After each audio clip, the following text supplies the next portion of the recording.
Hello everyone, it's Kirti Sharma. Welcome to Raghuvansh Convent School. Today we are studying about the social study of class 9, chapter 2nd of history part 1 from trade to territory. In our previous class we are studying about the important topics of this chapter. Now some topics are also there. So starting with today. Okay. In our previous class, we are studying about the war with the Marathas. Then Britishers are war with Marathas, and they were defused the Marathas and capturing his all states. Next we are studying about the claim to paramountcy. अब हम पढ़ेंगे कि किस तरीके से जो पैरामाउंटेंसी की जो उनकी एक पॉलिसी थी वो कैसे फॉलो. पैरामाउंटेंसी का मतलब होता है कोई भी सर्वोच्च या फिर कोई की भी परम सत्ता. यानी ब्रिटिशर्स जो थे वो ये सोचने लगे थे कि अब पूरे ऑल ओवर इंडिया में हमारा ही राज चलेगा, हम जो चाहें वो स्टेट्स अपने कब्जे में कर सकते हैं, और अगर कोई सीधी तरीके से नहीं देगा तो उससे लड़ाई झगड़े करके हम वो स्टेट्स ले लेंगे. यानी उन्होंने ये सोच लिया था कि किसी भी तरीके से अब पूरे जो इंडिया है उस पर सिर्फ और सिर्फ ब्रिटिश गवर्नमेंट का ही पावर चलेगा. It is clear that from the early 19th century the company pursued an aggressive policy of traditional expand. यानी अब उन्होंने सोचा था कि किसी भी तरीके से ब्रिटिश को एक्सटेंड करने के लिए, बढ़ाने के लिए वो लोग किसी भी हद तक जाएंगे. और इन सब में मेन थे लॉर्ड हेस्टिंग जो उस टाइम पे गवर्नर जनरल थे. 1830 से लेके 1823 तक उन्होंने एक नई पॉलिसी निकाली थी जिसका नाम था पैरामाउंटेंसी. इसमें क्या होता था कि कंपनी अपने किसी को भी क्लेम कर सकती थी, किसी को भी, मतलब वो क्या है, पैरामाउंटेंसी का मतलब होता था कि वो सिर्फ कंपनी क्या है, एक सर्वोच्च पावर है, सभी को उसके अंडर में ही रहना पड़ेगा. In order to protect its interest, it is justified action or threatening to annex any kingdom. This view continue to guide later British politics as well. यानी इस ऑर्डर के थ्रू उन लोगों ने क्या कर लिया था कि वो अपने इंटरेस्ट के थ्रू वो कोई भी राज्य को अपने हड़प सकते थे या अपने कब्जे में कर सकते थे और किसी भी राज्य को छोड़ सकते थे, कोई भी इंडियन किंगडम को. और इस तरीके से उन्होंने अपने आप को पॉलिटिकली और ज़्यादा सक्षम बनाना चालू कर दिया. This process however doing unchallenged, ये एक हमारे लिए बहुत बड़ा चैलेंज था. जैसे इसमें बताया है कि जो आज के टाइम में कर्नाटक है उसमें एक बहुत पुराने टाइम में कितूर करके एक छोटा सा राज्य था जहाँ पर रानी चन्नामा नाम की एक लेडी थी जो कि उस टाइम पे राज्य करती थी. एंटी ब्रिटिशर ने क्या किया था, उनको भी 1824 में अरेस्ट करके अपने जेल में मार दिया था. हाँ, उसके बाद 1829 में रयन्ना थे जो कि वहाँ के पुराने बहुत गरीब चौकीदार थे लेकिन वो बहुत पावरफुल थे. उन्होंने क्या किया था, रंगोली इन कत्तूर केयरिंग ऑफ द रेसिस्टेंस, उन्होंने उस टाइम पे कत्तूर को अपने हैंड ओवर कर लिया था with popular support of destroy many British camps and records.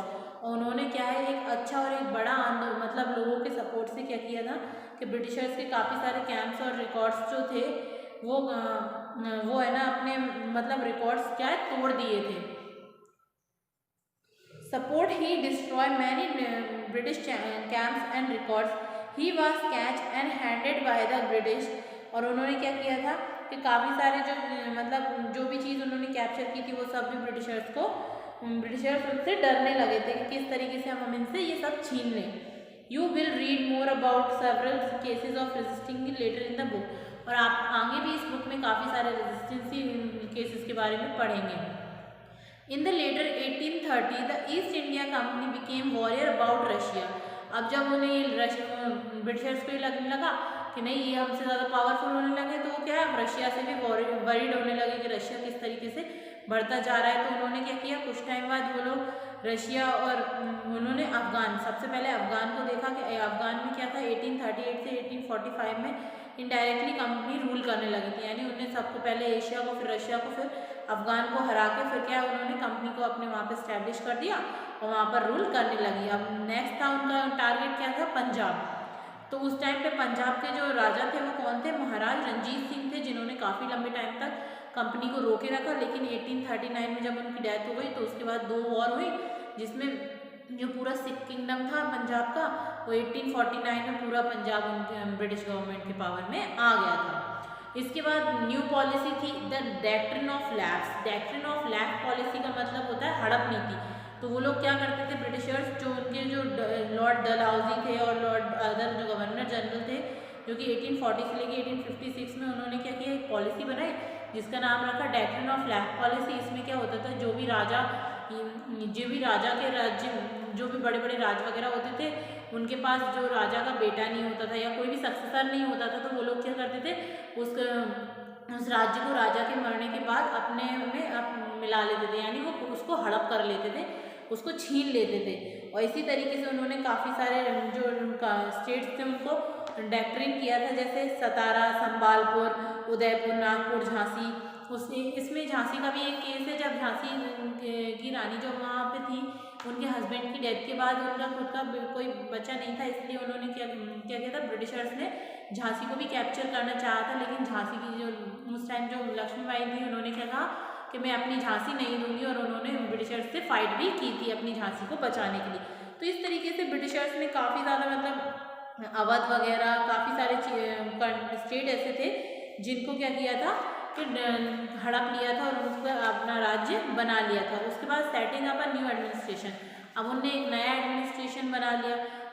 Warren हेस्ली जो थे उस टाइम 1773 से 1785 में जो गवर्नर जनरल थे, उन्होंने क्या किया, अपनी कंपनी की पावर को बढ़ाने के लिए काफ़ी ज़्यादा मतलब बॉम्बे, मराठा, मद्रास, बंगाल तक अपनी टेरिटरी को बढ़ाना चाहा, और उसको वो लोग क्या बोलते थे, प्रेसिडेंसी बोलने लगे थे। देवर 3 प्रेसिडेंसीज, यानी हम उनके मेन सेंटर्स कहाँ हो गए थे, बंगाल, मद्रास और बॉम्बे, ये 3 उनकी प्रेसिडेंसीज हो गई थी। यहाँ पर उनकी जो पावर्स थी, पूरा मतलब एडमिनिस्ट्रेशन जो होता था वो यहीं से शुरू होता था, और जो उनकी सुपर पावर थी जो कि एडमिनिस्ट्रेशन की, उसको गवर्नर जनरल बोला जाता था। उस टाइम वैरन जो हेस्टिंग्स थे उनको पहला गवर्नर जनरल बनाया था, क्योंकि उन्होंने क्या किया था, उस टाइम पे एडमिनिस्ट्रेशन सेटअप किया था, इंट्रोड्यूस कराया था हमें। इसलिए वो क्या करते थे, स्पीयर ऑफ जस्टिस, यानी काफ़ी सारे जस्टिस, न्याय के लिए वो काफ़ी काम करने लगे। तो इसी तरीके से काफ़ी सारे जैसे क्रिमिनल कोर्ट बना दिए उनने, फौजदारी अदालत, सिविल कोर्ट बना दिए, उसको दीवानी अदालत बोलते थे, काजी, मुफ्ती, ये सब भी क्या है, उनके एज ए कलेक्टर काम करने लगे थे। तो इस तरीके से जो ब्रिटिश गवर्नमेंट था वो हमारे यहाँ क्या करने आया था, सिर्फ आया तो वो यहाँ पर सिर्फ ट्रेड करने था, लेकिन धीरे धीरे जो ईस्ट इंडिया कंपनी थी वो क्या करने लगी थी, अपने आप को एक्सपेंड करती जा रही थी, और भी ज़्यादा ब्रिटिशर्स को बुलाकर उन्होंने हमारी पूरी कंट्री पर अपना कैप्चर कर लिया था। पूरी हमारी कंट्री को क्या है, अलग अलग पॉलिसीज़ बनाकर कैप्चर कर लिया था। तो ये था हमारा chapter from trade to territory, कि किस तरीके से जो ब्रिटिश ईस्ट इंडिया कंपनी थी हमारी कंट्री में आई, जिसने सिर्फ ट्रेड के बहाने से हमारी कंट्री में आई थी और हमारी पूरी टेरिटरी को कैप्चर कर लिया था। तो ये था हमारा चैप्टर 2। इससे रिलेटेड क्वेश्चन आंसर का PDF आपको सेंड कर दिया जाएगा। Thank you for watching the video.